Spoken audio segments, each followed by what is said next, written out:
reflection, the house that refused to forget the house, had no official address. It stood at the end of a dirt road that appeared on no map, just beyond the last streetlight of a town no one remembers. It wasn't old, not the way haunted houses are supposed to be. No rotting wood, no broken windows, no ivy strangling the walls. It was perfectly intact, and somehow that made it worse, because something new has no reason to feel so ancient. But it wasn't the house itself that was cursed. It was the mirror inside. The glass that sees you first. The first mirror was installed even before the foundation dried. A full-length, antique monstrosity salvaged from somewhere overseas, its frame carved with symbols that didn't belong to any known language. The workers who carried it inside said they felt watched, not just by the glass, by something behind the glass. They covered the mirror at night, but every morning, the sheet would be on the floor, neatly folded, as though the mirror itself had rejected the veil. One of the men, the youngest, said he saw his own reflection smiling back at him, even though he wasn't smiling. The next day, he was gone. The mirror stayed. The first owner, the first family to move in, never even unpacked. The mother was the first to notice. Her reflection always seemed a second slower than she was. Her husband laughed, blamed her nerves. But on the third night, the reflection stopped following her altogether. It stood still, watching her, even when she ran from the room. By morning, every mirror in the house was covered. But the glass remembered her face, and it remembered where she went when she slept. They left before the week ended. They never spoke of what they saw. The reflection collector, the house, stood empty for years after that, but the mirrors multiplied. No one ever saw who brought them, no delivery trucks, no receipts. But every window became a mirror. Every picture frame, every tabletop, even puddles in the yard reflected too sharply. The house wasn't a house anymore. It was a body made of mirrors, and every mirror held a different face. Not faces from the street outside, not faces of those who lived there, faces of those who had looked into the glass and never looked away. The song of the glass. One night, a group of teenagers dared each other to sneak inside. They expected creaking floors, cobwebs, maybe the ghost of a child who died tragically. Instead, they found the house humming. The sound came from the mirrors, soft at first, like breathing on glass, then louder, like a song being sung in reverse. When they looked closer, they saw their own reflections singing, mouths moving, but the words were not theirs. Only one of the teenagers made it out. He never spoke again. The first missing face, the first official disappearance, was a real estate agent sent to evaluate the property. She was seen entering the house at exactly 3:17 p.m. Her car was found in the driveway, her purse on the counter, but no one ever saw her leave. What they found instead was her face. Not her body, just her face, pressed inside the glass of the main hallway mirror. Eyes open, mouth screaming, but no sound ever came through the glass. The house that watches back. After that, the house became a local legend. Some said it was cursed by the family who built it.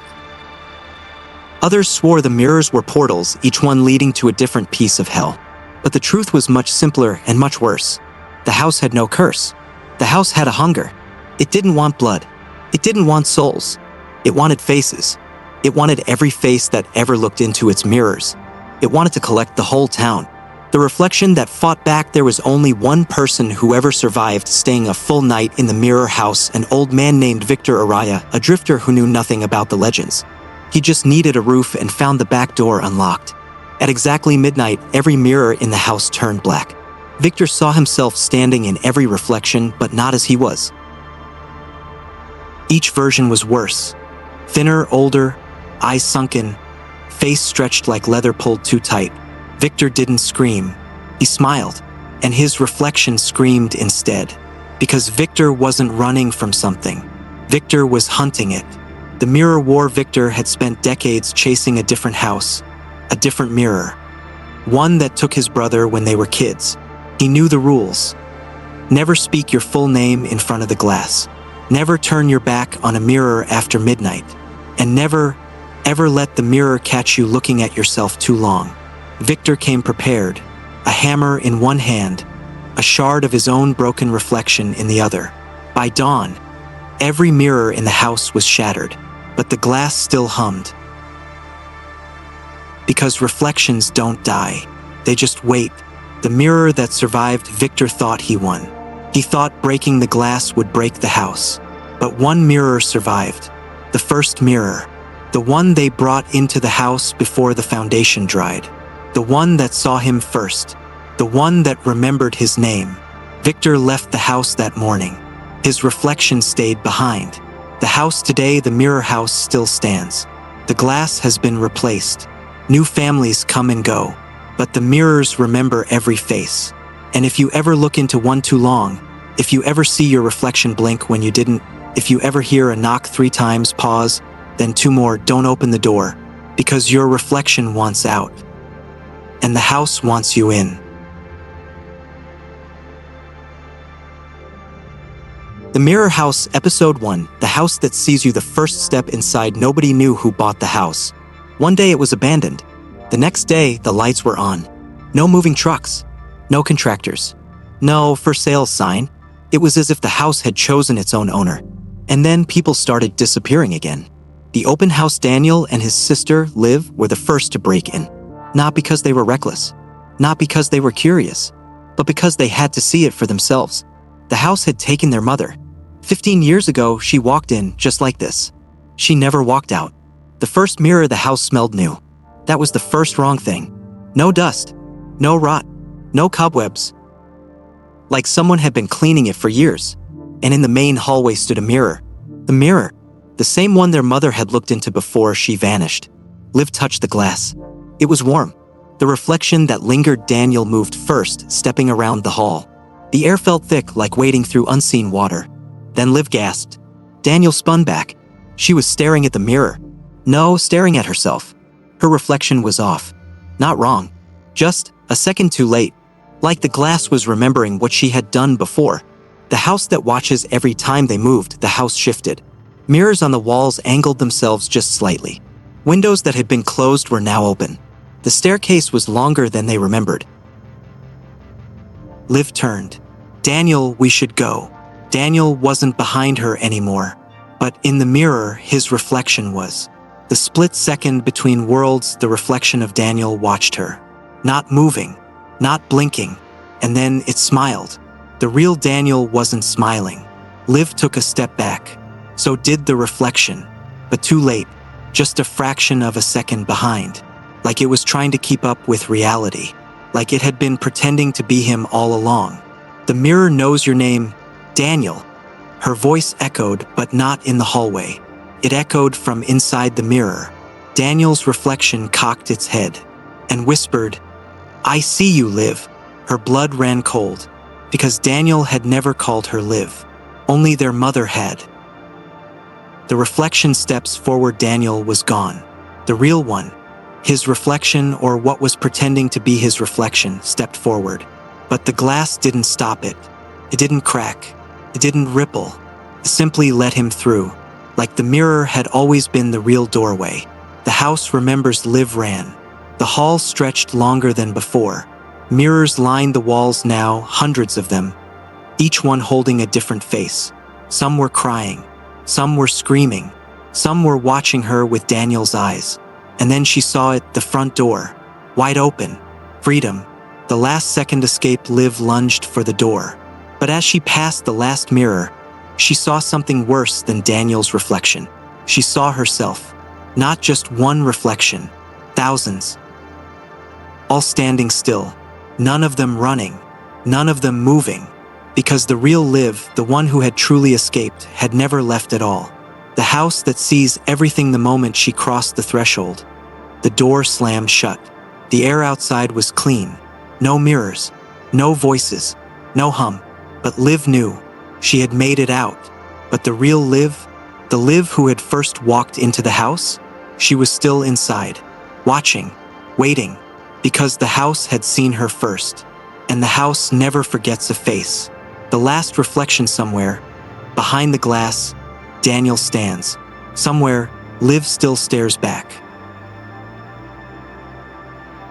And if you ever enter a house full of mirrors, if you ever see your reflection a second too late, if you ever catch your own face smiling when you aren't, don't run, because the house already knows your name.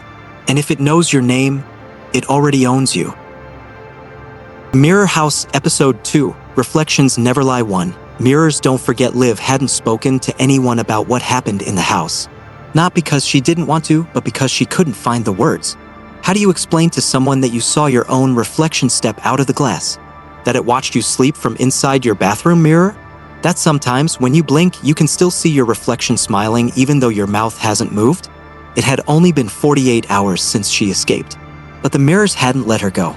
2. The first sign she saw it first in the rearview mirror of her car. Driving away from the house, eyes red from crying, knuckles white against the steering wheel. The highway was empty, except for her and the reflection. But when she glanced up, just for a second, her reflection wasn't driving. It was watching her, head turned completely sideways, face pressed against the inside of the glass, mouth stretched into a smile too wide. She nearly crashed. By the time she looked again, it was normal. 3. Reflections never lie. Her grandmother used to say, "Mirrors show the truth, even the truth you hide from yourself." Liv never understood what that meant. Until now, because every time she passed a reflective surface, a window, a puddle, a shop window, her reflection did something wrong. Sometimes it lagged behind her movements. Sometimes it stood still when she walked. Sometimes it waved at her with both hands. The scariest part? None of it happened when anyone else was watching, only when she was alone. 4. Daniel's reflection. She couldn't sleep that night. Every time she closed her eyes, she saw Daniel, or at least the thing that wore his reflection. It stood behind the glass, face too thin, mouth whispering something she couldn't hear. And each time she woke up gasping for air, the mirror in her room was a little closer to her bed. 5. The reflection that followed her home. Liv didn't realize it at first. She thought the house was the source of the nightmare, that once she left, it would be over.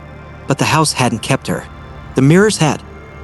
Wherever there was a reflection, the house could reach through. Every mirror in her life, her bathroom, her phone screen, even the glass of her microwave door, had become windows back into the house. And behind every window, something was watching. 6. The forgotten reflection. Liv found an old photo of herself taken in the bathroom mirror when she was 16. It was just supposed to be a selfie. But now, the reflection in the photo wasn't smiling like she was. It was staring at her phone screen, wide-eyed and terrified, as if the girl in the mirror had seen something behind Liv. Something she hadn't noticed. 7. The whisper in the glass. At 3:17 a.m., the bathroom mirror spoke. Not words. Just a soft hum, like someone singing a lullaby through broken teeth. Liv's skin crawled. She covered the mirror with a towel. But the reflection of the towel moved, sliding down the glass inch by inch until her face was exposed again. And her reflection was no longer alone. 8. The guest in the reflection. Daniel's face stared out from beside her reflection. Only it wasn't Daniel. The skin was too pale, stretched too thin, and the smile was too wide. "Let me out." The voice came from inside the mirror. Liv grabbed her phone to record it, but her phone screen reflected her own face, and the reflection was already smiling back. She dropped the phone. 9. The rule of 3. Liv remembered a story her grandmother used to tell about mirrors and ghosts. If you see your reflection move 3 times without you, it means the mirror knows your name. And once the mirror knows your name, it can call you home. Liv had already seen it happen twice.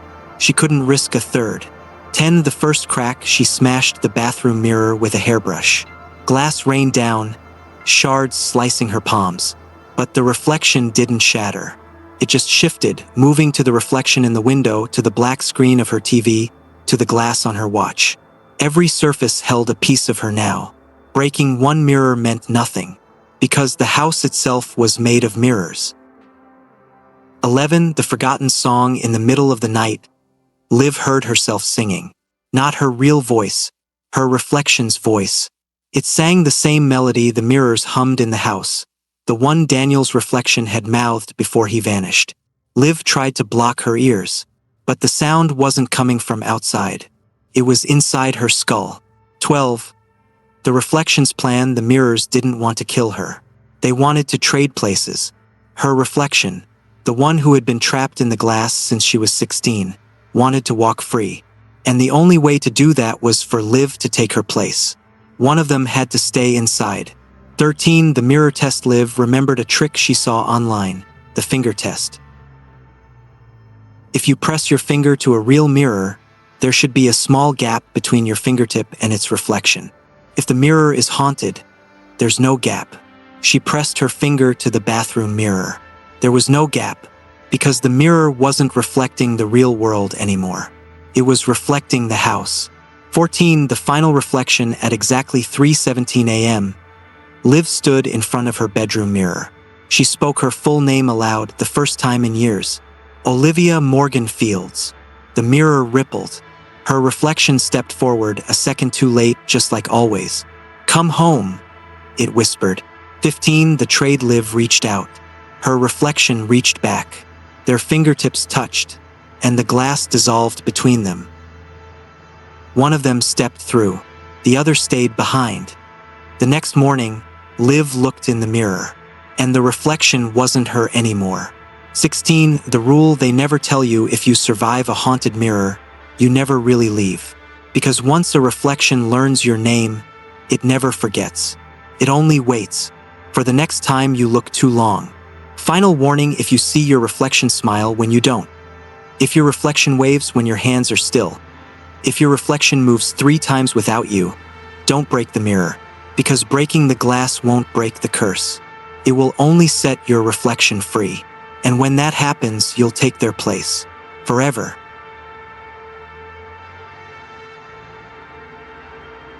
The Mirror House, Episode 3, The Third Eye in the Mirror. 1. The eye that wasn't hers. Liv had stopped looking in mirrors. But the mirrors hadn't stopped looking at her. Every reflective surface, car windows, phone screens, polished silverware, had become a doorway. And behind that doorway, something watched her back. Something with too many eyes. 2. The dream that wasn't a dream. She woke at 3:17 a.m. Not because of the whispers. Not because of the humming. But because her reflection was awake before she was. She could see it in the black TV screen across the room. Her body was still in bed, but her reflection was already sitting up, watching, waiting. And right in the center of its forehead was an eye. A third eye blinking slowly. As if it had just realized she could see it too. 3. Mirrors are not just glass. Liv never used to believe in superstitions, but her grandmother did. Mirrors are not just reflections. Liv, they are memories, and memories can rot. She thought it was nonsense, until now, because the third eye hadn't appeared on her reflection. It had always been there. She had just never looked long enough to see it.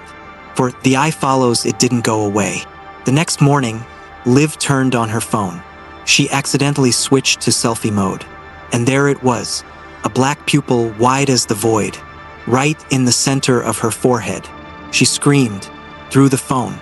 But when she looked in the bathroom mirror, it wasn't there. 5. The camera knows the truth. Liv tested something. She took a photo of herself in the mirror. On the phone screen, her third eye stared back. But in the real mirror, her reflection was normal. As if the eye existed in the space between. Not fully here, not fully there. Yet. 6. The first sight that night, she saw something worse. Not in a mirror. Not in a screen. In her own shadow. She was brushing her teeth, trying to ignore her reflection. But when she turned, the shadow on the wall had 3 eyes, and the third one was open. 7. The eye that sees what you can't. She started testing it. Every time she felt like something was watching her, she checked her phone camera, and every time the third eye was open, not just open, looking at something behind her, something she couldn't see. 8. The hand in the glass. She did one final test. Liv turned on her front camera, stared into her third eye, then whispered, "What do you see?" The screen glitched, and for half a second she saw it. A hand, pressing against the inside of her bathroom mirror. Long fingers, no nails, and a face made of glass. 9. The eye remembers. Liv locked herself in her room. She didn't know what the eye was, but she knew it wasn't part of her. It was something the mirrors had left behind. Something that saw too much, and she had no way to close it. 10. The whisper through the keyhole at 3:17 a.m. Liv heard a voice. Not from her mirror, not from her phone, from her keyhole. It was whispering her name. She grabbed her phone, turned on the camera. Her third eye was wide open, and behind her, in the reflection of the doorknob, a mouth was forming. 11. The mouth that spoke in reverse. She recorded it, played it back. But the voice wasn't speaking English. It was speaking backwards. She reversed the audio, and the words sent ice through her veins. You are looking through the wrong side of the glass. 12. The eye is not yours. Liv covered every mirror in her house. But mirrors are not the only reflections. The water in the sink, the dark window at night, the polished metal of a spoon. The eye was always watching, and the more she saw it, the more it saw her too. 13. The eye blinks on its own. She noticed it that afternoon. She wasn't blinking, but her third eye did. A slow, heavy blink, like something on the other side was waking up. 14. The eye belongs to the house. She dug through her mother's old belongings, found a letter, written 15 years ago. It read, "The mirror does not take your body. It takes your sight first, and once it sees for you, it never stops watching." 15. The final test. Liv had one last idea. She covered her own eyes, then lifted her phone. The camera was still recording. She played it back. The third eye was still open, still staring, still watching something she could never see, because it didn't belong to her. It belonged to the house. And the house was looking through her now. 16. The eye cannot be closed no matter how many mirrors she broke, no matter how many times she turned away. The third eye stayed open, because once a reflection sees something for you, you can never unsee it. Final warning: if you ever catch your reflection blinking when you don't, if your front camera ever shows something on your forehead, if you ever wake up before your reflection does, do not look into your own eyes, because one day you'll see something inside them, and that's when you'll realize your eyes are not yours anymore. House, Episode 4. The mirror knows your fear. 1. The fear you refuse to face. Liv had spent her whole life running from fear. When her mother vanished, she buried the pain. When Daniel disappeared, she convinced herself it wasn't real. When the mirrors started watching her, she stopped looking. But mirrors don't forget, and tonight neither would she, because the house was done waiting. 2. The mirror in the motel. She checked into a cheap motel on the highway. One night, no mirrors, no reflections, or so she thought. The bathroom mirror was gone, but the TV screen was dark, reflective, and in that reflection, she saw something standing behind her. 3. The reflection that spoke first. It wasn't her. Not exactly. The woman in the reflection looked like her, same hair, same eyes, but the mouth was wrong. A little too wide, the lips too thin, like it had been smiling for too long. And then the reflection spoke. "You can't hide from me, Liv." 4. The room that wasn't there. She spun around. Nothing, just an empty motel room. But when she looked back at the screen, the reflection was closer, standing at the edge of the bed, watching, waiting. And the worst part? It wasn't smiling anymore. 5. The name in the glass. Liv grabbed her phone, turned on the camera. But when she pointed it at the screen, her name was written inside the reflection. Not on the screen. Inside it, carved into the glass like a gravestone. Liv Morgan Fields. And beneath it, in a second line, a date that hadn't happened yet. 6. The fear that never left. She slammed the TV off. But when the screen went black, the reflection didn't disappear. It was still there, in the darkness, whispering her name. "You know what you're afraid of." Liv backed away. "You don't have to run anymore." She covered her ears. "Just let me show you." 7. The door that shouldn't exist. The motel room shifted. The walls seemed further apart. The floor stretched. And then, a door appeared where there had never been one before. A mirror door. Thin, tall, like the ones she saw inside the house. And her own reflection stood inside it, waiting. 8. The room of fear. Liv stepped through. She didn't want to. Her body moved on its own, like something on the other side of the glass was pulling her through. The motel vanished, and she was somewhere else. A place she knew, a place she swore she'd never return to. 9. The memory she buried. The walls were familiar. So was the smell. Old dust. Dry wood. The faint scent of her mother's perfume. This wasn't a dream. This was her childhood home. The last place she had seen her mother before she disappeared. The place where she had made herself forget. 10. The mirror knows the truth. Liv turned, and there it was. The first mirror she had ever looked into as a child. The one in her mother's old bedroom. It stood exactly where it had 15 years ago, waiting for her. 11. The face in the glass. She stepped closer. Heart pounding, breath shaking. She didn't want to look, but her body did it for her. And in the glass, she saw her mother, standing behind her. 12. The fear that became real. Liv fell backward, gasping. Mom! The woman in the mirror didn't move, didn't blink, didn't breathe. But when Liv reached out, the reflection's mouth curled into a whisper. I never left, Liv. And her mother's face started to change. 13. The rot in the reflection. The skin peeled first, slow, like wet paper pulling apart. Then the eyes, they sank inwards, turning black. The lips split open too wide, revealing gums with no teeth. And from inside the reflection's mouth, something else spoke. A voice that was not her mother's. We've been waiting for you. 14. The fear that consumes you. The glass shattered outward. Liv covered her face, but the shards didn't hit the floor. They hung in the air, vibrating, each piece holding a different reflection of herself. Some were screaming. Some were crying. Some were already dead. The mirror had taken her fear and turned it into reality. 15. The mirror's last offer. It doesn't have to hurt, Liv. The voice came from every direction. From the air. From the glass. From inside her own skull. You can forget again. You can come inside the mirror and never be afraid again. Liv clutched her head. No. No. No. And then she saw it. A tiny shard of glass still floating.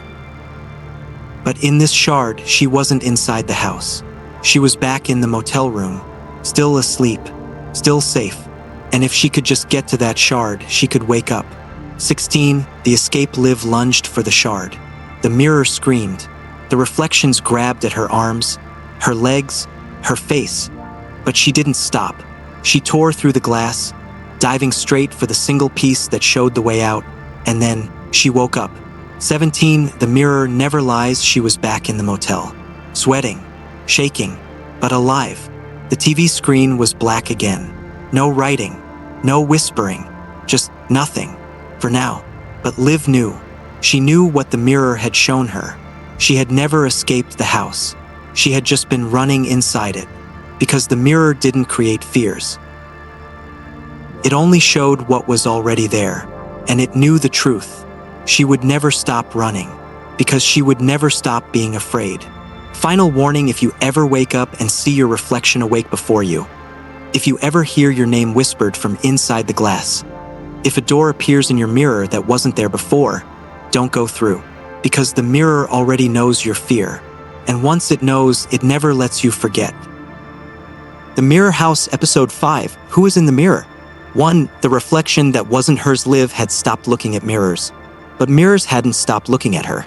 Even when she wasn't in front of one, she could feel it. A presence. A shadow that moved only when she wasn't watching. Like something was still following her. Or worse, like something was still inside her.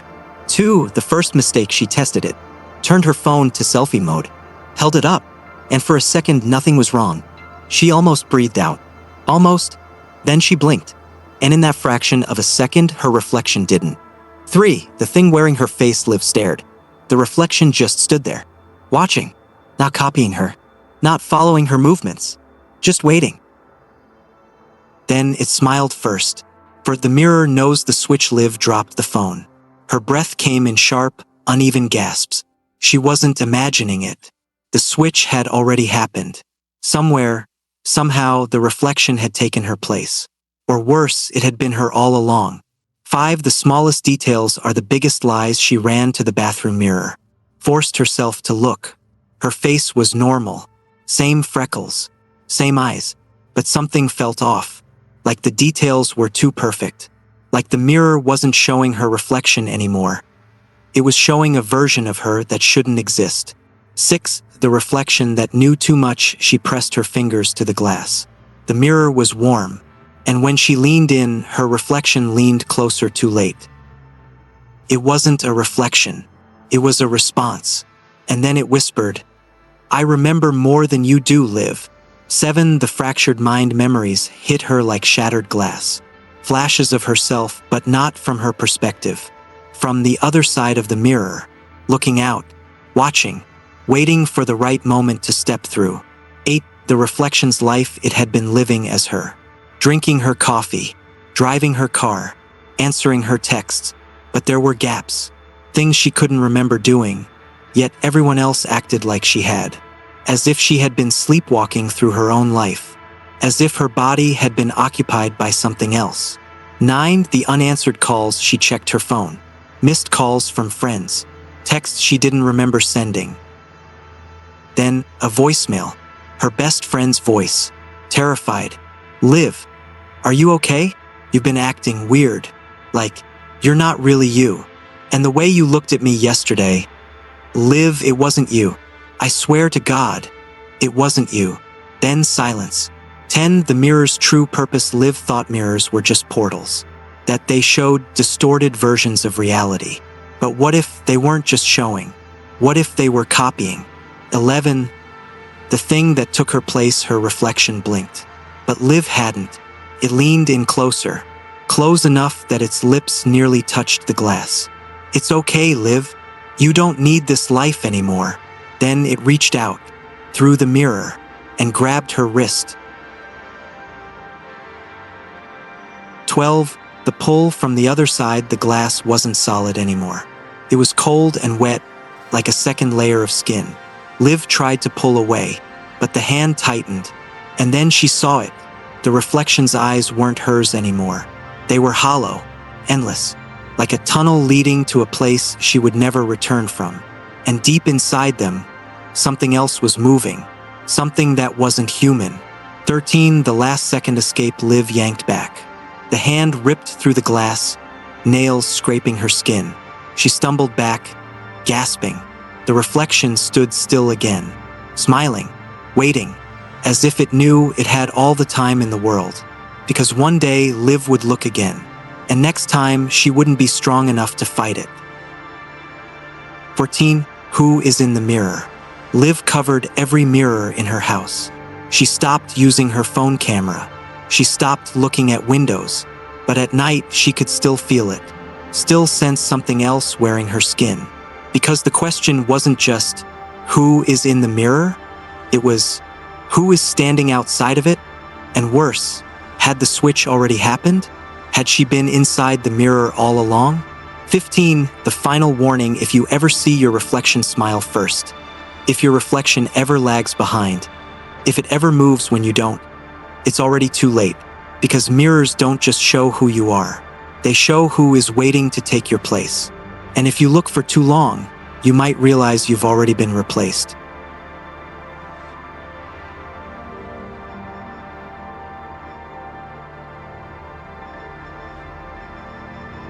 Episode 6. The room that wasn't there. I wake in darkness again. The house is silent, but my heart is racing as if some noise pulled me from sleep.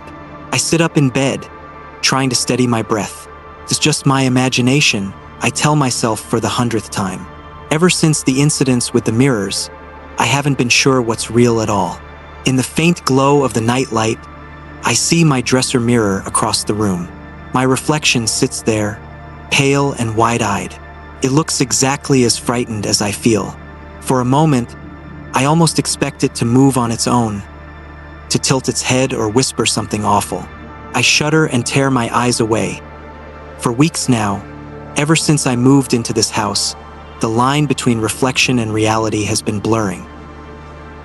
I've seen things in mirrors that shouldn't be there. Fleeting images, shapes in the corner of my eye, a face that isn't always mine.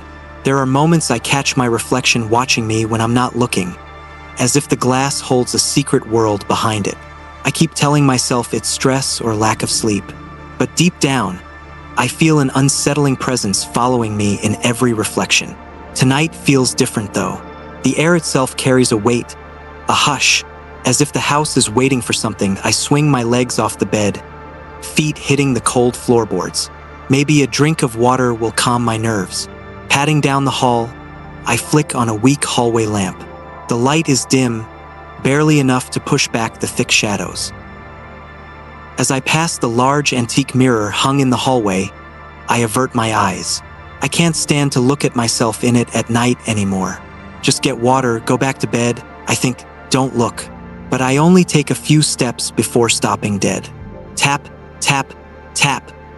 A soft sound, like knuckles gently rapping on wood, echoes from somewhere nearby. I freeze, listening. Came from down the hall or within the wall. My skin prickles. The only thing down that way is a dead end of the hallway and that big mirror. There's nothing there that could make a knocking sound. No window, no radiator, no pipes that I know of. Another soft scratch follows, like something rubbing against the wall. I feel a thump in my chest. Could someone be inside the walls? The thought makes my stomach lurch. For a second, I consider bolting back to my room and locking the door. But then I remember the stories of intruders living in attics or crawl spaces unbeknownst to homeowners. Is that what this is? A very human horror hiding just out of sight? I have to find out. Swallowing hard, I creep forward to the end of the hallway. The floorboards groan under my bare feet with each cautious step. Hello? I whisper into the darkness, immediately regretting breaking the silence. My voice sounds small and shaky. There's no response, just the low hum of the house at night and my own pulse thudding in my ears. I reach the wall at the hallway's terminus where that old mirror hangs. It's a tall, ornate thing with a gilt frame left by the previous owners. I press my ear gently to the wallpapered wall beside it. For a long moment, I hear nothing but the blood rushing in my head. Then thump. A dull, muffled thud reverberates right against my ear as if coming from the other side of this wall. I jump back, heart hammering. There is space back there. It sounded hollow. How? There's no room here. This is the outer wall of the house, or so I thought. Breathing fast, I run my fingers over the wall's surface. The floral wallpaper is peeling at the edges of the mirror's frame. My fingertips catch on an uneven seam. A door-shaped seam. My mind balks at the idea. This can't be a door. I've lived here months and there's never been a door in this spot. I would have noticed, wouldn't I? Hands trembling, I tug at a corner of the wallpaper. The old paper strips away, and my stomach drops beneath it.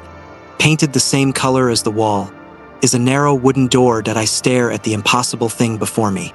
The door is small, almost camouflaged in the wall, no handle that I can see. How long has this been here? I think back to when I moved in, the hallway wall was blank except for the mirror. Did someone hide this? Did I somehow forget it? A wave of unreality washes over me. Either my memory is betraying me or something very strange is happening in this house. Possibly both. That's when I notice the mirror's reflection out of the corner of my eye. In the glass, I see myself, standing rigid before the wall. But something's off. My reflection isn't aligned with me. It's standing directly in front of where the hidden door is, staring at it. But I'm a step to the side, my shoulder touching the mirror's frame. I slowly turn my head to look into the mirror fully. In it, my face stares back, wide-eyed and afraid, and I watch as my reflection raises one hand and points to the center of the wall. A cold shock ripples through me. I'm not moving at all, yet my mirror image points insistently at the hidden door, meeting my gaze with an urgent, almost pleading expression.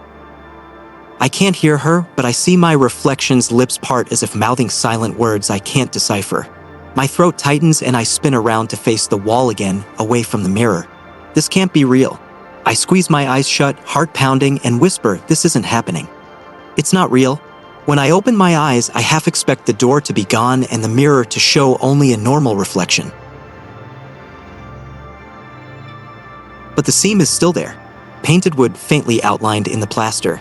And the mirror at my side now reflects just my back turned to the wall. I refuse to look at my face again. Whether I'm hallucinating or not, there is a hidden door here, one that by all logic shouldn't exist. I gently press my palm against it. The wood is ice cold, just like a mirror's surface. A tremor goes up my arm. Maybe I shouldn't do this. Every horror movie logic is screaming at me to stop, but my reflection, or whatever that was, seemed to want me to open it, luring me or warning me. I'm not sure which. I run my fingers along the right side, searching for a crack or handle. My nail catches a small metal latch painted over to be invisible. With a shaking breath, I hook my finger into it and pull. The latch gives with a crack of old paint, and slowly, the door swings inward with a drawn-out creak. A stagnant draft wafts out, carrying the scent of dust, old wood, and something faintly sweet or rotten. I cover my nose, gagging at the unexpected odor. It smells of disuse, of time long sealed away, and underlying it, a sickly sweet note, like decay masked with perfume. Beyond the threshold is darkness. My feeble hallway lamp's light only penetrates a foot or two into the space, revealing a wooden floor and what looks like the edge of a rug. I fumble for the light switch on the hallway wall and flip it on, but the bulb flickers weakly, then dies with a soft pop. Damn it! I hiss under my breath. Figures the light would blow now. Hard in my throat, I race back to my bedroom and grab my phone. Its flashlight will have to do. Back at the yawning black doorway, I hesitate, shining my phone's light inside from the threshold. The beam illuminates floating dust motes and the vague outlines of furniture within. Directly ahead, maybe 10 feet in, I see an old dresser or cabinet. To the right, the edge of what looks like a bed frame or cot. The room is small, maybe a 10 by 10 foot square. My brain struggles to overlay the space onto the known layout of the house. This should back onto the outside wall facing the garden. From the outside, there's no bump out, no extra space that looks like a room. How can this room even be here? It's like the house grew an extra chamber in secret that I step over the threshold.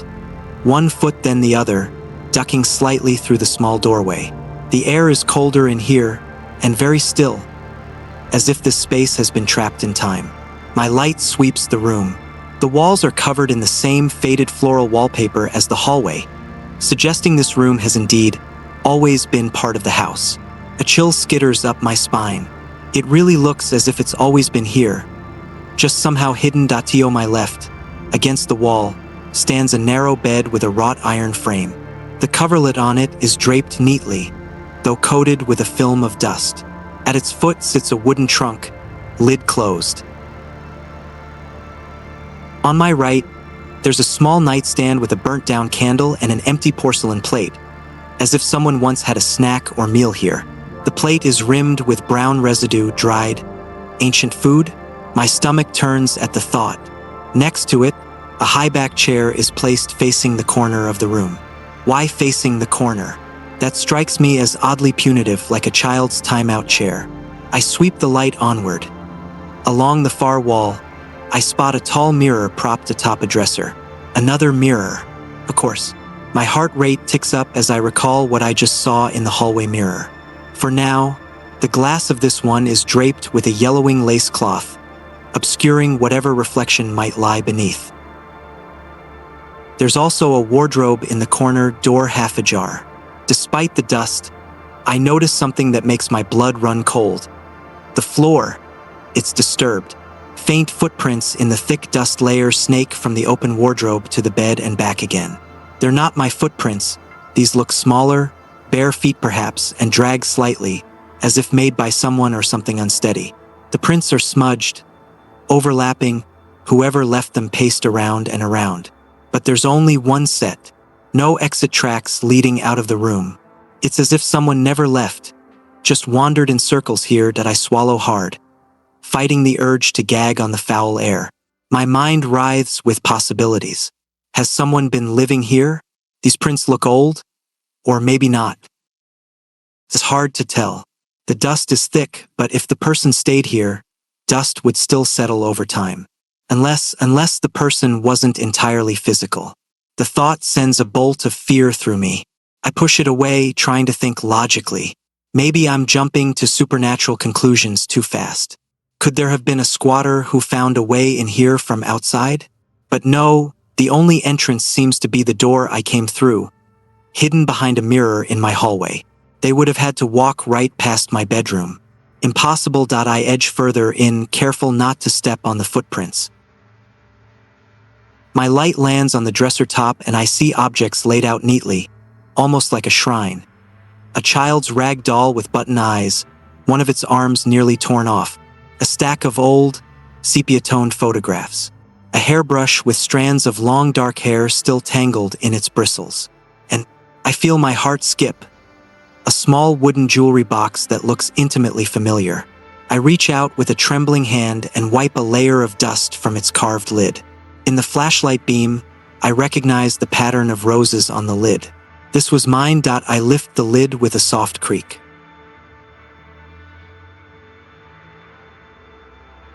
Inside, even in the dim light, I immediately recognize the contents.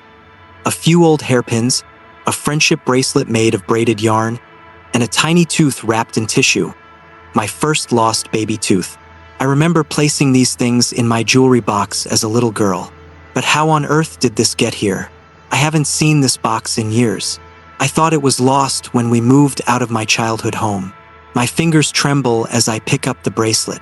I made this with my best friend in 2nd grade. I remember sobbing for days when it went missing. We all assumed it slipped behind a dresser or got accidentally thrown out. A wave of dizziness washes over me. These are my memories, my childhood treasures.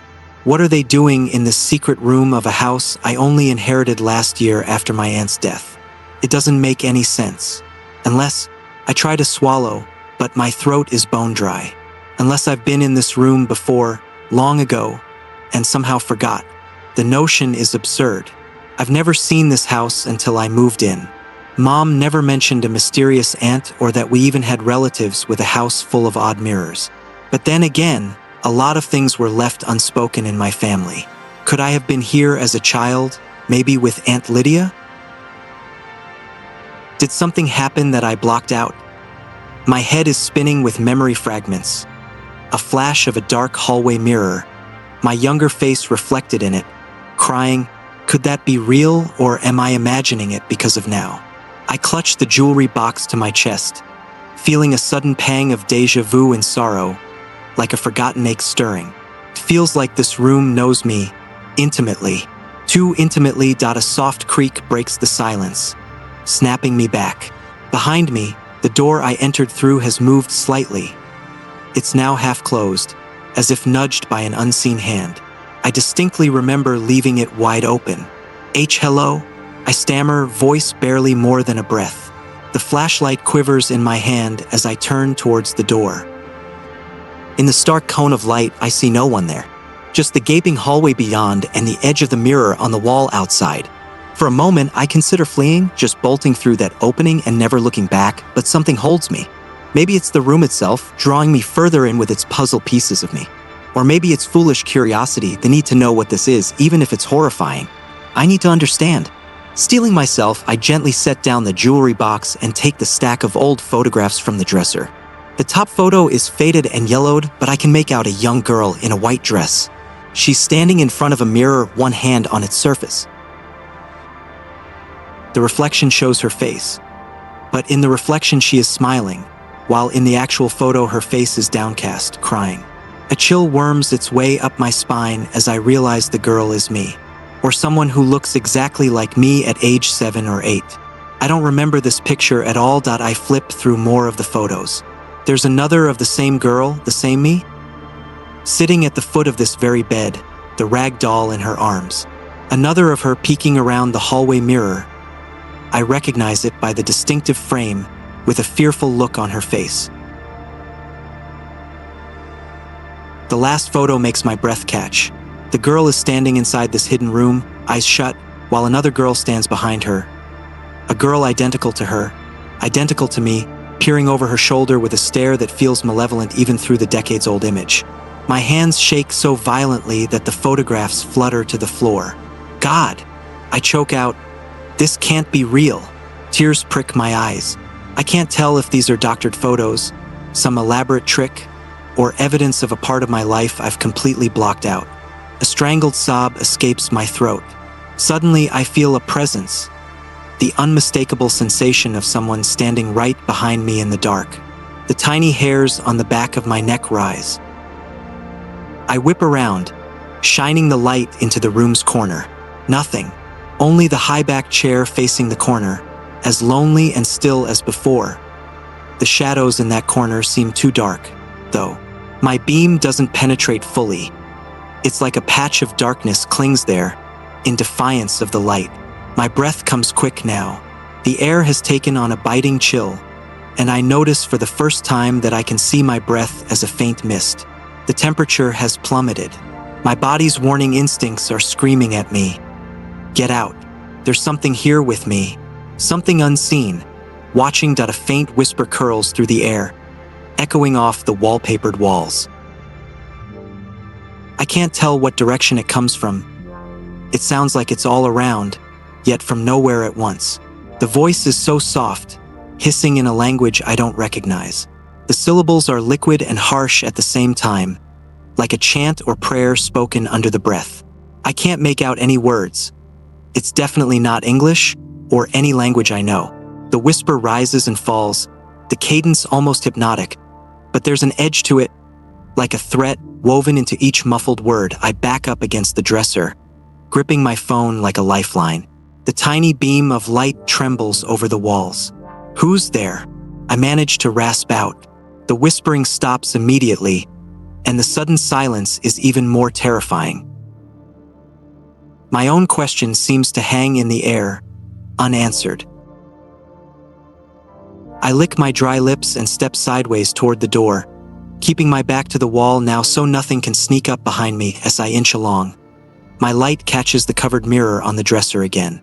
For a split second, I think I see movement, a shift of the shadows behind the lace cloth. Did something just move under there? I feel a sudden, wild urge to rip the cloth off. Part of me needs to know, needs to see what might be reflected. But a stronger instinct prevails. Don't look. Not now. Whatever is whispering, whatever presence I feel, I have the horrid sense it wants me to look in that mirror. My fingers scrabble behind me along the wall, searching for the open door frame. I keep my eyes on the room, on every corner I can manage. The beam lands on the wardrobe. Its door is now fully open, though I swear it was only ajar before. The dark gap yawns like a mouth. I stare hard, and for a second I think I see, two glinting points in the dark, at about the height of a person's eyes. They vanish as soon as the light sweeps over. I can't be sure if it was real or a product of my panicked mind. A floorboard creaks to my left, near the bed. I snap my light toward the sound.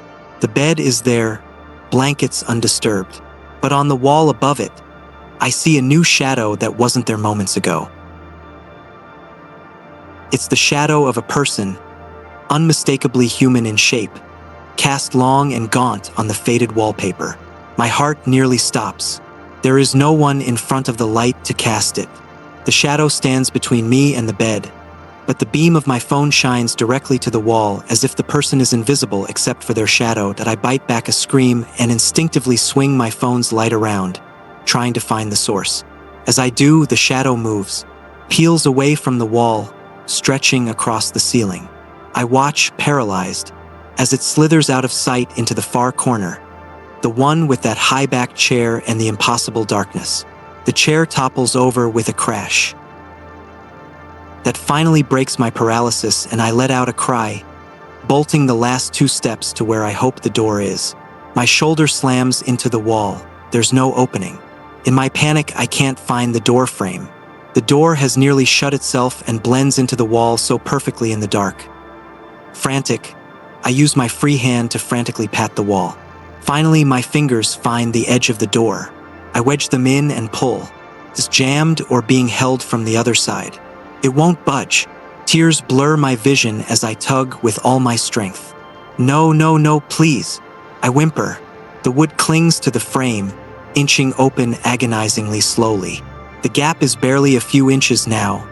I can feel the cooler hall air seeping through. If I can just squeeze through. Behind me, the whisper starts again. Louder now. Urgent. Angry. The words still make no sense, but they scrape at my ears, at my mind. It sounds closer. I risk a glance over my shoulder.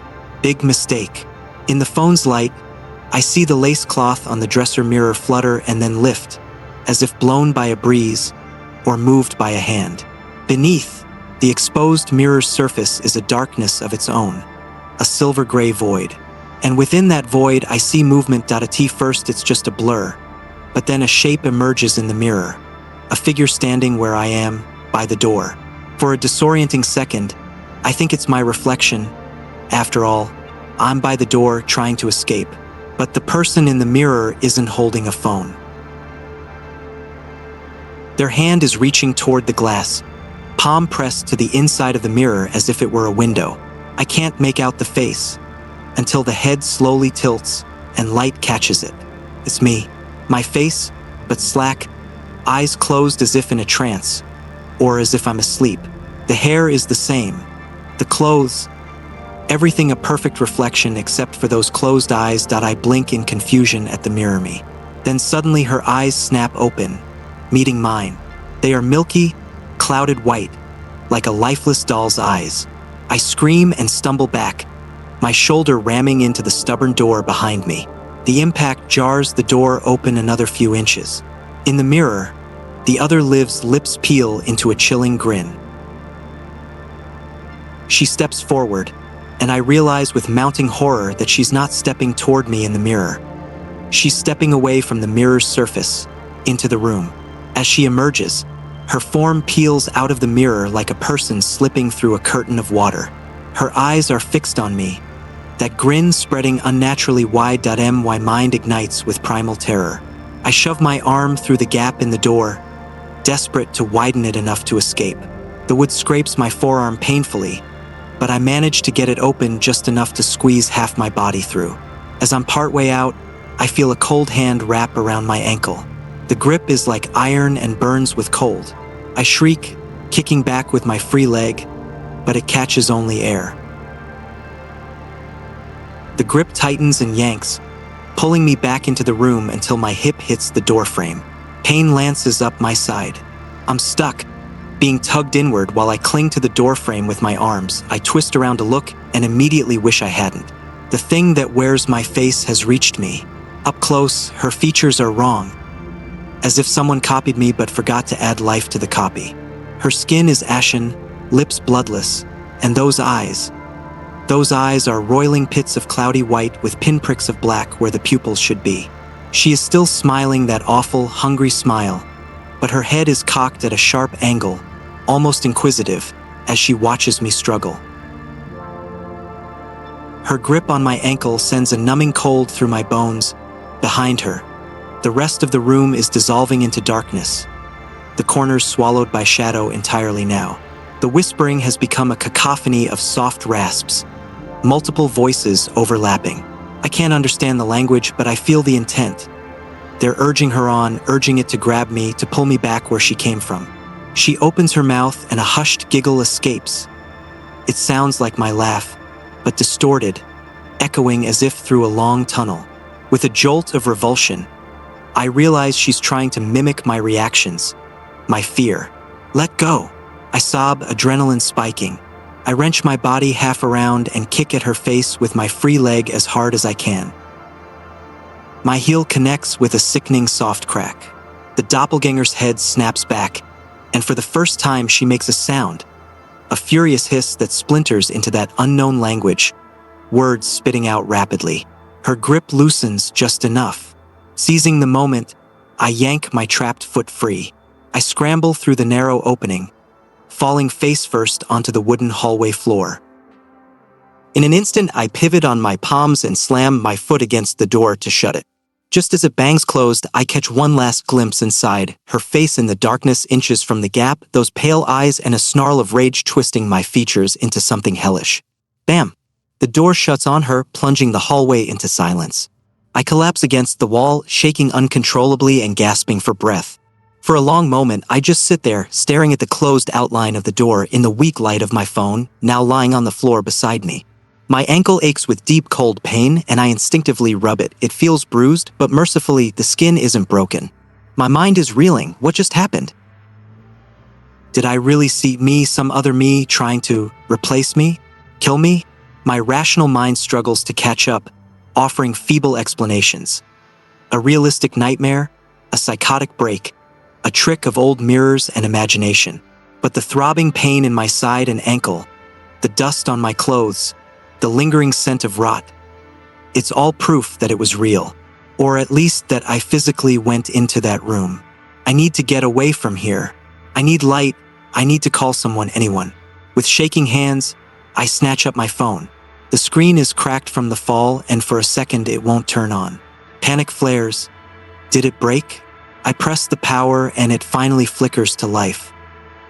In its glow, I notice something that makes my breath catch. The door in the wall. It's gone. The wallpaper along the hallway is unbroken. No sign of the seam I pried open. Only the antique mirror hangs there, reflecting my own haggard face back at me. No! I whisper. I crawl to the wall, disbelieving, and run my hands over the surface where the door was seconds ago. Solid wall. No latch, no hidden outline. It's as if the door never existed. A strangled laugh bubbles out of me, half hysterical. Did the house let me out and then seal itself? Or am I finally, completely insane, tearing holes in walls that vanish? But the dust on my feet, the photos scattered on the floor inside, the bruise forming on my ankle, those are real. That room exists. Maybe not in any blueprint or reality I know, but it exists somewhere behind that wall. My eyes flick to the hallway mirror. I'm terrified of it, but I have to know. I have to see. I grab the heavy mirror by its frame with all the strength I have left and tug it off the wall. I expect resistance, but it swings out as if on a hinge. Behind it is nothing but the same plaster wall, no door, no opening. It's gone. The room is sealed away again. A sob of relief and frustration escapes me. Perhaps the house decided to spare me.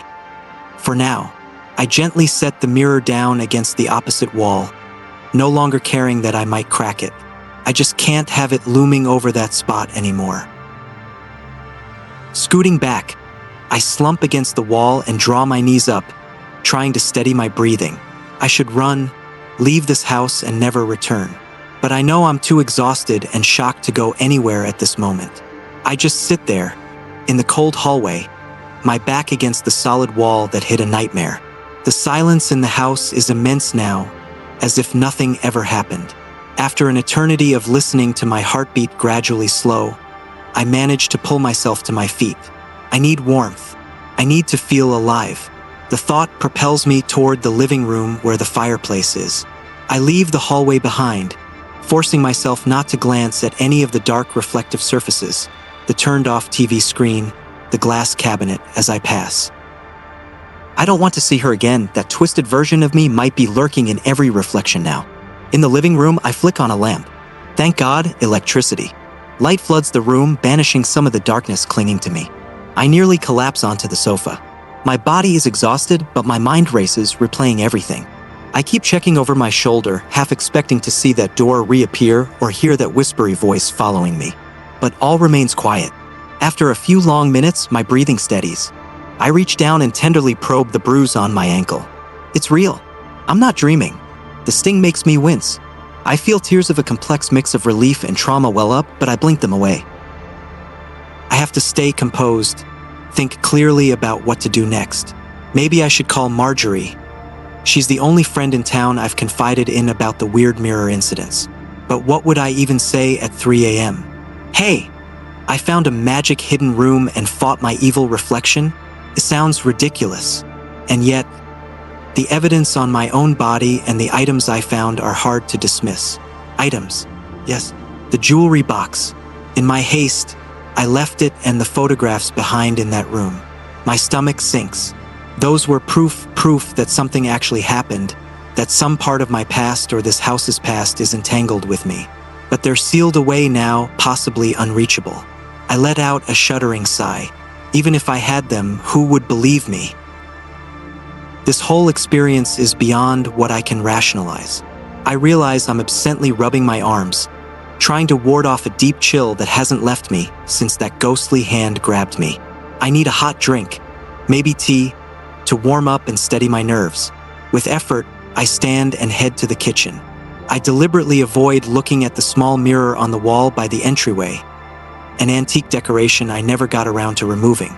It's like I can feel eyes on me from its direction, but I refuse to acknowledge it. Just boil water, drink tea, stay calm. In the kitchen, I busy myself with the mundane task of filling the kettle and lighting the stovetop. The normalcy of it is soothing. The gas flame catches with a familiar whoosh. I release a breath I didn't realize I was holding. As I wait for the water to heat, I finally catch a glimpse of myself in the dark kitchen window above the sink. I look ragged, face sweaty and smeared with dust, hair tangled, eyes red-rimmed. I barely recognize this haunted woman. A thought slithers through me. What if that's not really me? What if the thing that grabbed me somehow got inside me? I feel my hands start to shake again, so I grip the edge of the counter to ground myself. The solid surface helps. I am me. I have to believe that. I fought it off. I escaped. I'm okay. The kettle whistles, breaking the silence sharply. I jump, my nerves still raw. I pour the boiling water into a mug, dunking a tea bag in with trembling fingers.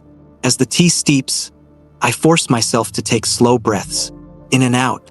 The warmth of the steam on my face is comforting. Cup in hand, I shuffle back toward the living room. On the way, I pass the hallway where it all happened. I glance toward the end almost involuntarily. The mirror I removed still leans against the opposite wall, reflecting the faint light from the living room. From this angle, I can't see the wall where the door was, just the mirror's gilded edge and part of the ceiling. For a moment, I consider going back to touch the wall again to confirm it's solid. But I can't bring myself to get near that darkness again. Maybe in daylight, with someone else here. I sink into the couch once more, sipping the hot tea. It scalds my tongue, but I welcome the pain. It anchors me in reality, in my body. My eyes wander around the room, making sure everything here is ordinary, familiar. The bookshelves, the TV, the knit blanket on the armchair, all just as I left them. I let out a long, trembling exhale. Safe. I am safe now. The events of the night swirl in my mind. The hidden room that shouldn't exist. The uncanny objects from my past. The whispers. That thing that wore my face.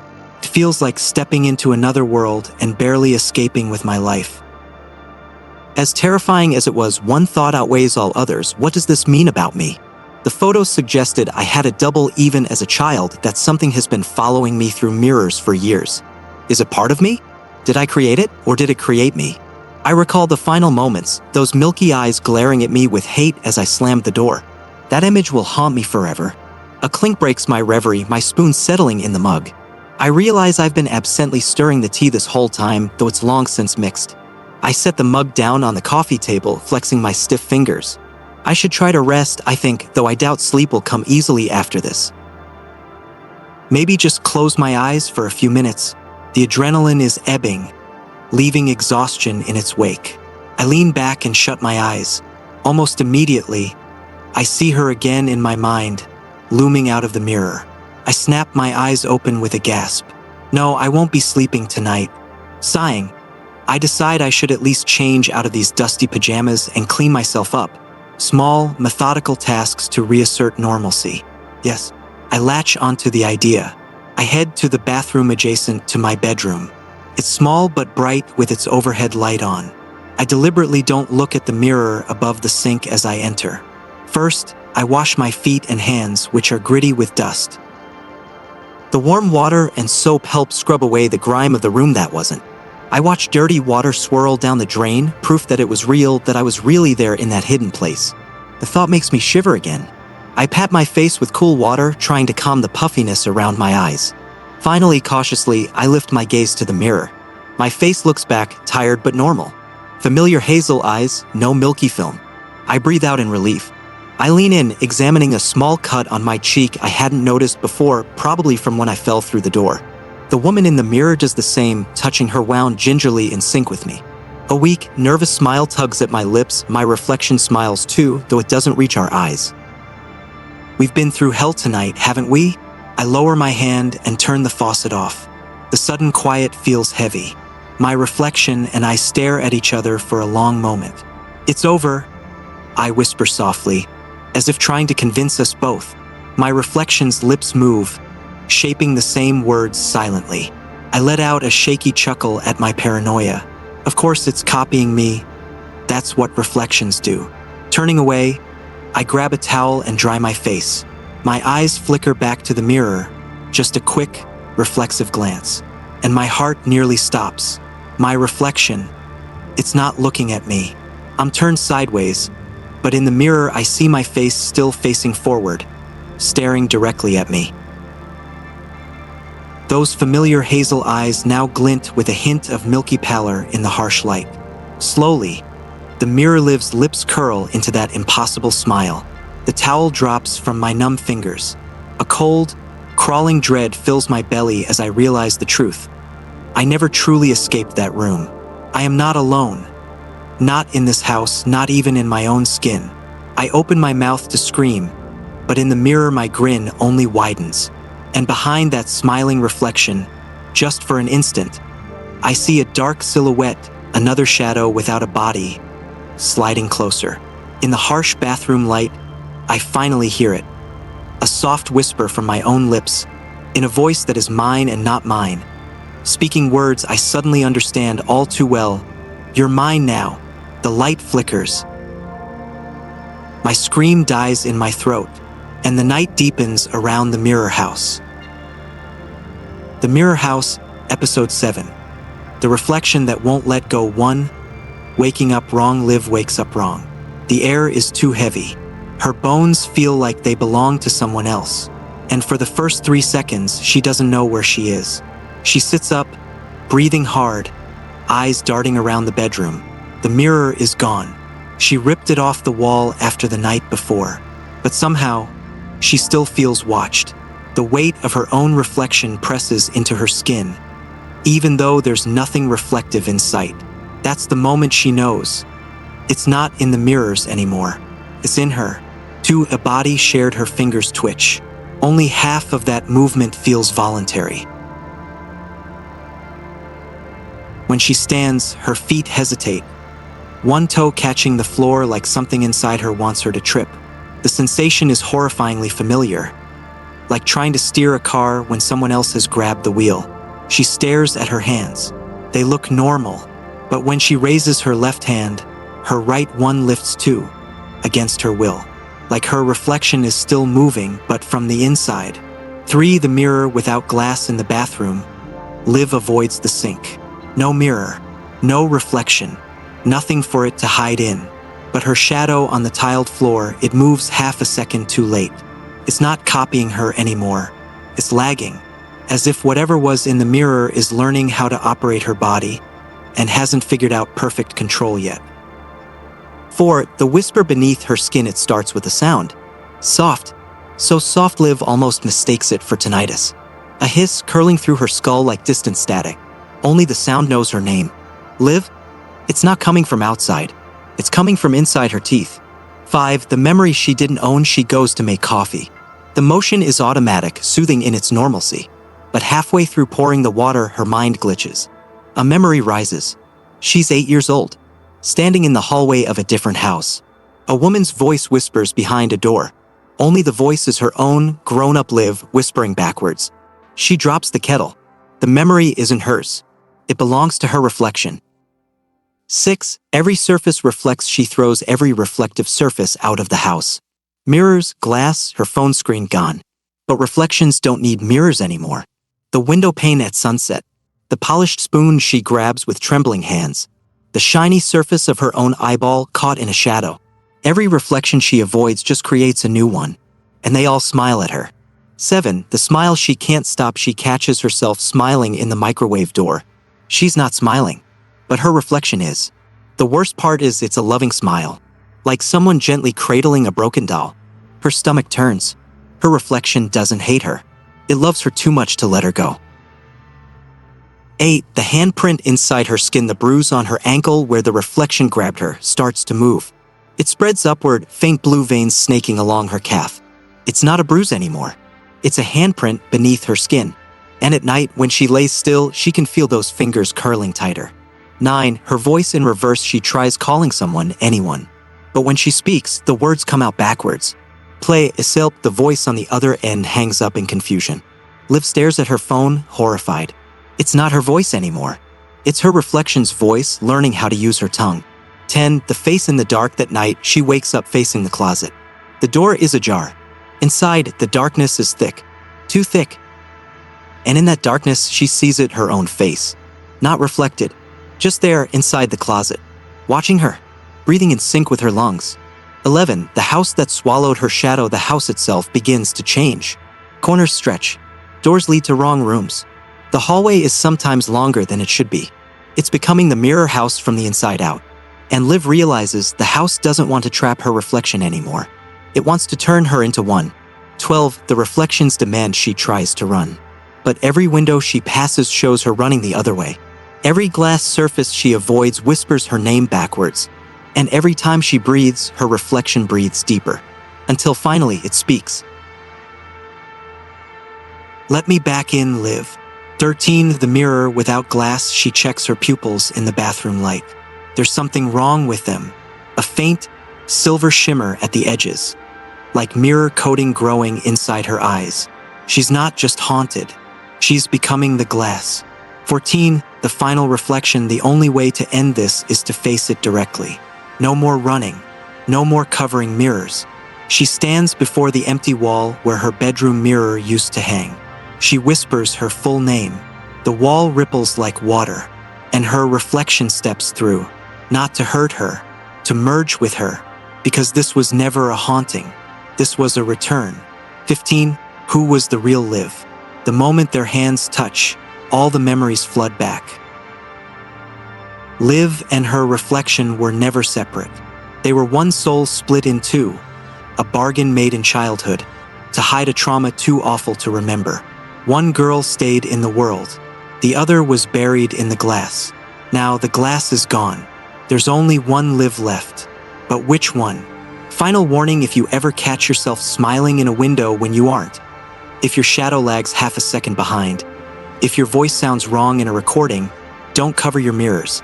Face them, because what's inside isn't just a ghost. It's the part of you that never left the mirror house, and it wants back in.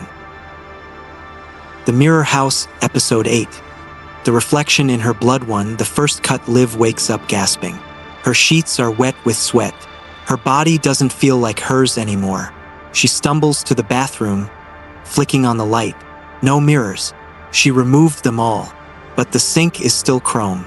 And the reflection in the faucet smiles before she does. 2. Something is wrong with her skin. She tries to ignore it. Tries to pretend she's okay. But there's something wrong. Her arms feel tight, like her skin is stretched too thin over something underneath. Something that's pressing to get out. 3. The pain that isn't hers. It starts with a scratch. A tiny cut on her forearm. She doesn't remember making it, but the wound bleeds silver.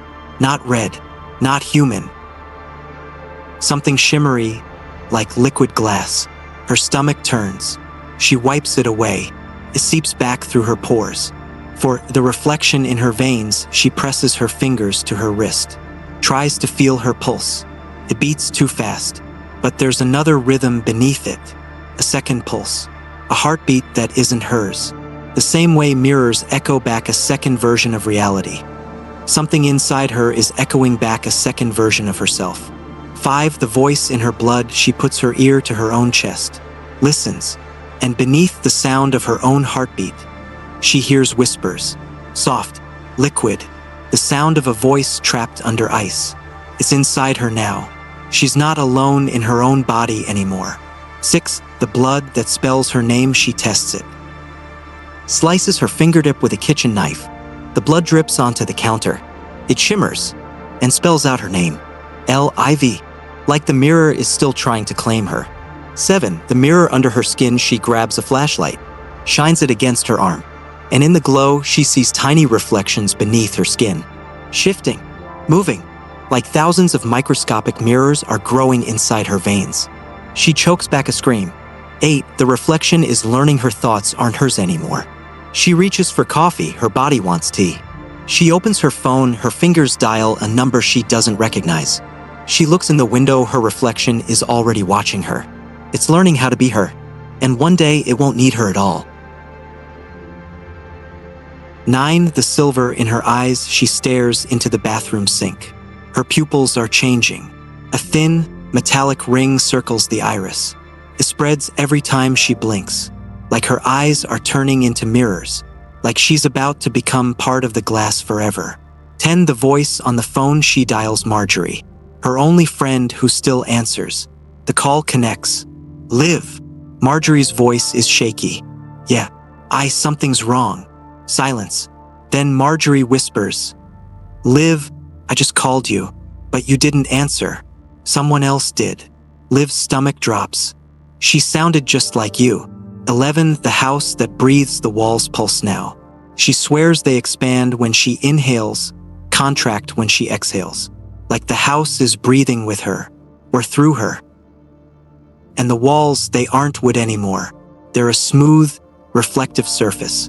Like the entire house is becoming a mirror. 12. The reflection in the blood test, she rushes to the hospital.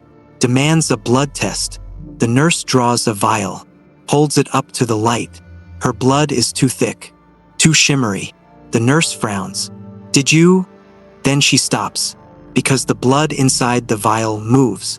It ripples, shifting as if something inside is alive. The nurse drops the vial. The glass shatters. And for a split second, Liv sees her own eye reflected in the broken shards, blinking back at her. 13. The reflection that no longer needs a mirror, she runs home, locks the doors, tries to breathe, but every surface holds her reflection now.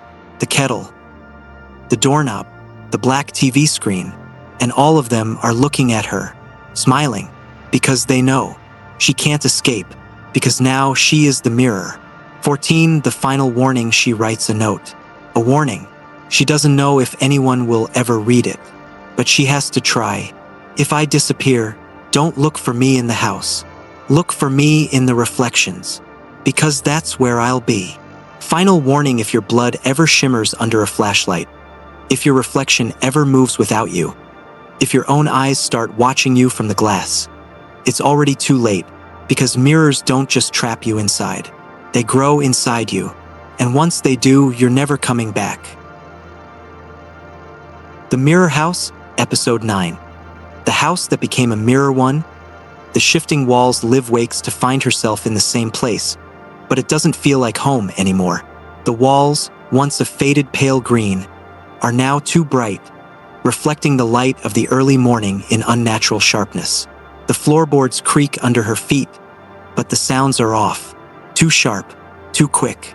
It sounds like someone else is walking beside her, but no one's there. She reaches for her phone, but the screen reflects only her own face staring back at her, wide-eyed and fearful. Her breath catches. This is not right. None of it is real. To the room that wasn't hers. Liv stumbles out of her bedroom and into the hallway, eyes searching frantically. The house seems to stretch farther than it should. She's never noticed the door at the far end of the hallway. It should be a wall, but now there's a door there, leading into nothing. Just an empty, black void beyond. She blinks and the door is gone. But when she turns around, she swears it's behind her. The house is changing. Not in the way a house settles with age. It's warping. The walls seem to be shifting, bending at odd angles. The mirror on the hallway wall doesn't show the room behind her. It shows only an empty blackness, like a broken reflection. Her skin feels tight, and her chest aches with the unbearable weight of dread.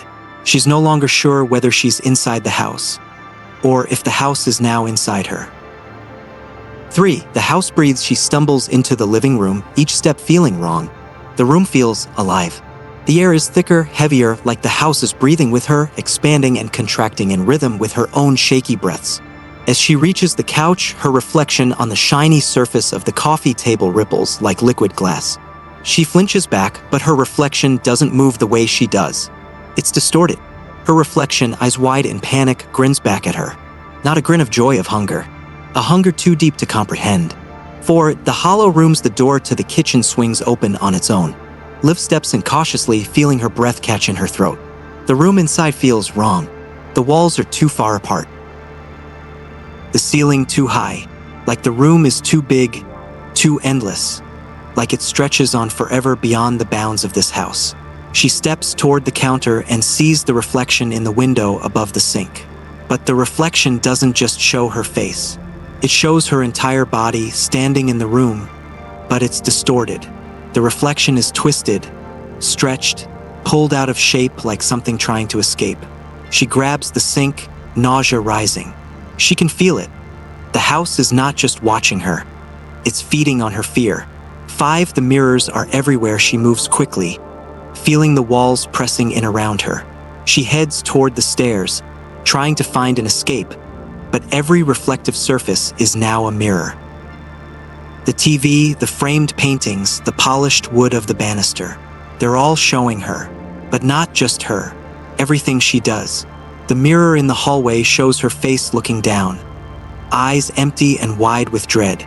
She steps forward, but in the mirror, her reflection stays frozen, staring ahead with that same empty, unblinking gaze.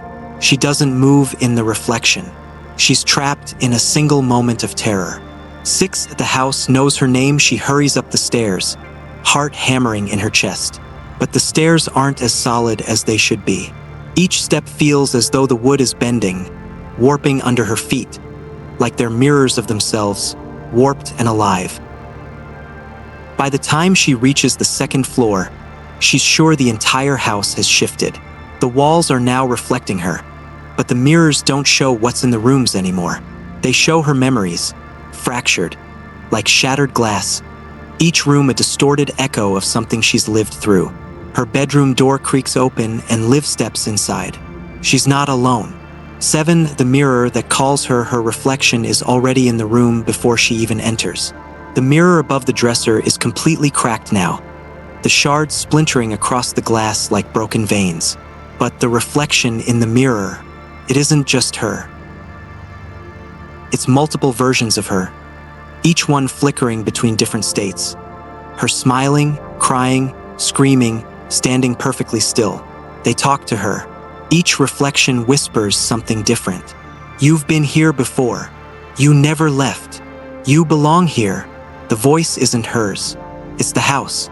8. The walls are watching. She tries to run, but the house moves with her. Every step she takes, the walls shift. The windows show different reflections each time she looks. Distorted versions of her, moving with unnatural speed. She reaches the back door, hoping for a way out, but it doesn't open. Instead, the door melts into the wall, like wax dripping in the heat. Liv screams, stepping backward in fear, but the walls start closing in.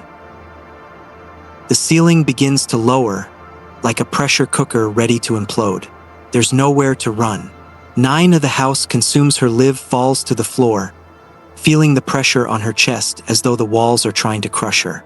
She can hear the whispering again, all around her. The house knows her name. It knows everything about her. It has been watching her for so long. She's been living inside it, whether she knew it or not. And now the house is ready to take her. The floor beneath her begins to pulse, rising and falling like a heartbeat. The mirrors in the room start to shake, and through them, Liv sees something terrifying. The house isn't just trapping her, it's becoming her. 10. The final transformation. As the walls draw closer, Liv's eyes catch the reflection of her own face. But it's not just a face. Her reflection is not hers anymore.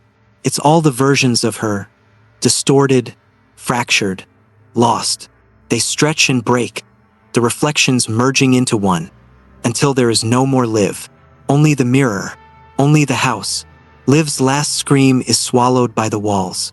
And in the silence that follows, the house stands still, empty, until the next reflection arrives. Final warning: if you ever hear whispers in the walls of your house, if the mirrors begin to move on their own, if the house starts reflecting you, don't run. You can't escape, because the house already knows your name, and you belong to it now. The Mirror House, Episode 10. The Mirror House awaits one. A place without escape. Liv's breath is ragged. Every corner of her house is echoing back at her. It isn't just the mirrors anymore. The walls themselves seem to watch her. Her fingers graze the edge of the doorframe, and the reflection in the window beside her shows only the faintest hint of movement. It's not her face. It's someone else's, but it's familiar, like a memory she can't quite reach. Her eyes narrow, and the face grins back at her. 2. The walls are hungry. The hallway stretches before her, longer than it should be. It feels wrong, like the entire space has been warped. The walls are alive, breathing. She can hear them sighing in the silence. Her pulse quickens as she steps forward, the air growing thicker with each step. There's nowhere left to go. The house doesn't want her to leave. It has already started taking pieces of her. 3. The reflection isn't hers anymore. She runs through the house, but every door she opens leads to another mirror. Each reflection warps a little more, every piece of glass cracking and shifting as if the house itself is being drawn into the glass. Her reflection is no longer just an echo. It is alive, and it isn't her anymore. It watches her from each reflective surface, waiting for the moment when it can take over. For the mirror in her mind, she stumbles into the living room, feeling like the walls are closing in. The window is reflecting her, but her reflection isn't just in the glass. It's inside her head, whispering her thoughts back at her. It's all mine, Liv. You're the mirror now. The house needs you to stay. The whisper isn't coming from the reflection anymore. It's coming from inside her mind. 5. The house knows her better than she knows herself. The house speaks to her. She can feel its voice inside her chest, like a pulse, like the beat of her own heart. It has been waiting for this moment, for her to fully belong to it. She knows it now. The house isn't just some place she's trapped in. It is her. Every choice she's made has led her here, to this exact moment. It has been watching, waiting, and now it owns her. 6. The reflection that seeks her soul. As she stares into the darkened mirror across the room, something shifts. She sees her own face, but it's wrong. The smile is too wide, the eyes too empty, and the reflection's lips curl with malicious intent. It speaks to her, but its voice is not hers. You can't leave. You never will. You are already one of us. 7. The truth beneath the surface. The reflection begins to fade in the mirror, but it doesn't disappear. Instead, it starts to stretch out, pushing past the glass. It feels as though the house itself is pulling her in. Liv's body fights, but it feels like she's being drained. The reflection bleeds into her, filling her with an overwhelming sense of dread. She reaches for the door, but it won't open. The house won't let her go. The more she struggles, the more she feels like she is losing herself to this dark version of her. 8. The house that consumes. She turns and runs through the hall, but every reflection seems to follow her now. The door she thought was ahead of her disappears as soon as she steps toward it, swallowed by the walls. Her entire house has become a mirror, every surface showing her face. Distorted, stretched, twisted into shapes that make her stomach churn. The walls pulse with dark energy, the air thick with the weight of all the eyes on her. She is no longer a part of this house. She is the house now. 9. The choice she never made. The whispers start again, louder now, coming from every corner of the house. You wanted this. You're already part of the house. You're not going anywhere. The walls close in. She tries to scream, but her voice is drowned out by the sound of the house's laughter. Liv knows deep down that she can never escape. This was never a house. It was a trap set for her from the beginning. 10. The final reflection. Liv turns toward the final mirror at the end of the hallway. It's the one she always avoided, but now she steps forward, reaching for it. And as her hand touches the cold glass, she knows there is no going back. Her reflection is already there, standing behind her, waiting to claim her completely. The glass shatters, but nothing changes. She is already a part of the house, and the house is now a part of her. Final warning: if you ever find yourself walking in a house that's too quiet, if the reflections start to look back at you with a smile that isn't yours, if the house seems to change when you aren't looking, it's not a home anymore. It's a mirror, and you're already part of it. The Mirror House, Episode 11. The mirror that eats you. 1. The echoing silence. Liv's heart pounds, each beat louder than the last. She stares at her reflection in the cracked mirror, feeling a familiar pull, one that's been with her for months now. The glass in front of her isn't just a reflection anymore. It's alive. And as she watches, her reflection smiles back at her. But it's not a smile of recognition. It's hungry. It's waiting. And Liv can't ignore the gnawing feeling that this time, she won't make it out. 2. The mirror calls her. The whispering starts again. The walls hum with a low, steady vibration as if the house itself is alive, feeding off her fear. Liv presses her palm against the glass. Her reflection does the same, but the smile, it doesn't fade. The reflection moves closer, too close. As she pulls back, she feels the pressure in her chest. The air is thick, heavy. You belong to me now. Her reflection's voice echoes in her ears. Liv steps back, desperate to escape, but the glass pulls her in. It warps her, like liquid darkness spreading from the reflection into her veins. 3. The house consumes her. The walls are closing in. No, not the walls. The house itself is becoming part of her.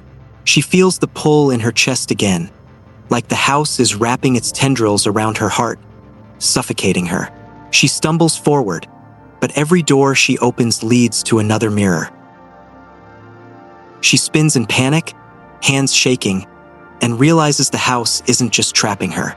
It's devouring her, not physically. It's eating her soul. For the reflection that consumes your essence, Liv screams. But her reflection doesn't scream back. It just stands there, mouth open in a grin that's not hers, eyes cold and black. And then the reflection begins to distort, its edges stretching like molten glass. It pulls itself out of the mirror, inch by inch, a fluid, shapeless version of herself. As it emerges, the air thickens. The space around her grows warped, the walls and floors turning into a mirror-like surface, reflecting her every movement. But she can't escape. Every movement she makes is mirrored, a twisted copy of herself. And the reflection keeps getting closer. 5. The hunger inside the glass. The reflection steps out of the mirror completely, its skin dark and smooth, like ink. Liv can feel it inside her skin, slithering beneath the surface. The pull grows stronger. The reflection devours her from the inside, taking bits of her memories, her thoughts, her very soul. Liv's hands tremble as she tries to fight it off. You cannot fight what is inside you, Liv. The voice comes from inside her own head. The reflection laughs, a low, terrible sound. 6. The house that feeds on you. The floor shifts beneath her, the once solid surface melting into glass. The house is no longer just a structure. It is alive, feeding on her. The walls seem to pulse, and Liv feels herself slipping away, her body no longer hers. Her reflection has taken root inside her, consuming every part of her being. The room twists and stretches, becoming endless, a maze of mirrors where every corner is a reflection of her fear.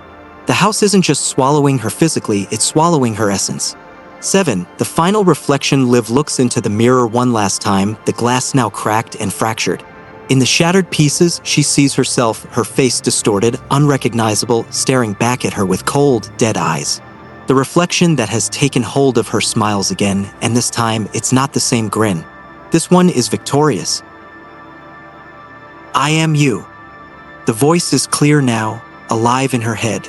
And with that, Liv feels her heart stop. Not in a physical sense, but as if something inside her has given up, has surrendered. She isn't just watching herself anymore. She is her reflection. The reflection has won. 8. The mirror house awaits. Liv stares at herself. There is no escape now. The house has taken her body, soul, mind. She's no longer a person trapped in a house of mirrors. She has become the house itself. The walls, the mirrors, the glass. They are all her now. Her reflection is no longer just a copy of her. It is her, and she is the house that eats you. Final warning: if you feel your reflection watching you when you're not looking, if you ever hear whispers coming from inside your own mind, if you see your reflection smiling first, don't run. You can't escape. The house isn't just after you. It's already inside you. Mirror House Episode 13, The House That Never Sleeps 1. The endless night. Liv wakes to the same oppressive silence, but this time she knows it's not silence at all. The house is still breathing, and she can hear its rhythmic pulse under the floorboards, in the walls, in the air. She isn't alone.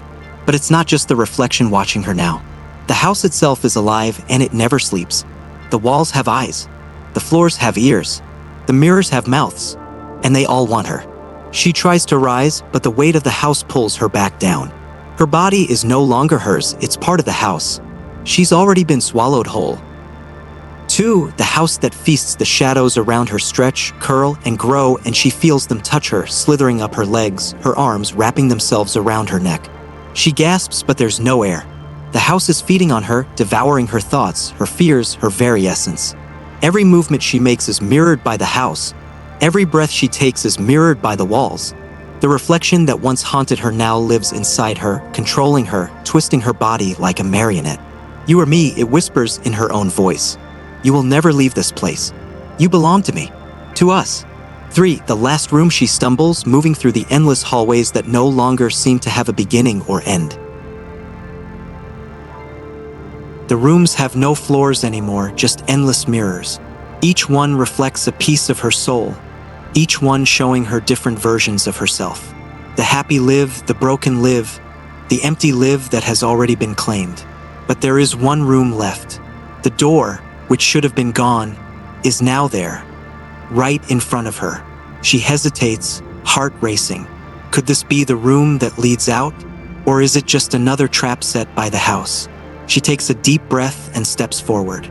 The moment her hand touches the doorknob, she feels the coldness seep into her skin. The air thickens, and a voice from within the room calls her name. "You've come back." For the mirror that each time she enters the room, and the mirrors don't just reflect her. They consume her. They drag her back in time, showing her memories she never thought she'd see again. The mirror cracks open, and in the jagged glass, she sees herself as a child, standing in front of the mirror, smiling brightly. But the reflection isn't smiling anymore. The face of the child distorts. Her smile fades. The light in her eyes goes out. "You never left," the child version of her says, her voice hollow and echoes through the room. The mirrors start to move, opening wide, pulling her closer. The house begins to devour her memories, piece by piece. It's taking everything. 5. The last echo Liv tries to fight back, but the house doesn't let her. The mirrors are inside her now. They've merged with her flesh, her bones, her heart. Her pulse isn't hers anymore. It's the house's. Her breath isn't hers. It's the house's. She can feel herself dissolving, becoming a part of the house. She is the house. The reflection no longer feels like a separate entity. It is her. It always was. The voice, the house's voice, whispers one final time, "You're never leaving, Liv. You've always been here. You always will be." 6. The reflection that consumes the final mirror, the one that has always been her anchor, breaks apart in front of her. In its shattered fragments, she sees her face, but it's not just her face. It's the house itself. She's the house, and the house is her. Every moment, every second has been a part of this cycle. And now Liv understands. She was always meant to be part of the house, a part of this unending horror, this mirror world. Her reflection has finally taken control of her body, her soul, her very being. She is no longer Liv. She is the reflection. And the house never sleeps. 7. The final reflection. As Liv stares into the final, broken mirror, she sees only darkness. The reflection isn't hers anymore. It's something new. Something that will never end. She sees the house, breathing, living, growing in the reflection. And as it reaches out, it pulls her in. She isn't afraid anymore. She belongs here now. And the house waits patiently for the next soul to claim. Final warning: if you ever find yourself standing before a mirror, if you hear your name whispered when no one is there, if the walls start to move around you, don't run. Because the house is already inside you. And once it has you, it never lets go.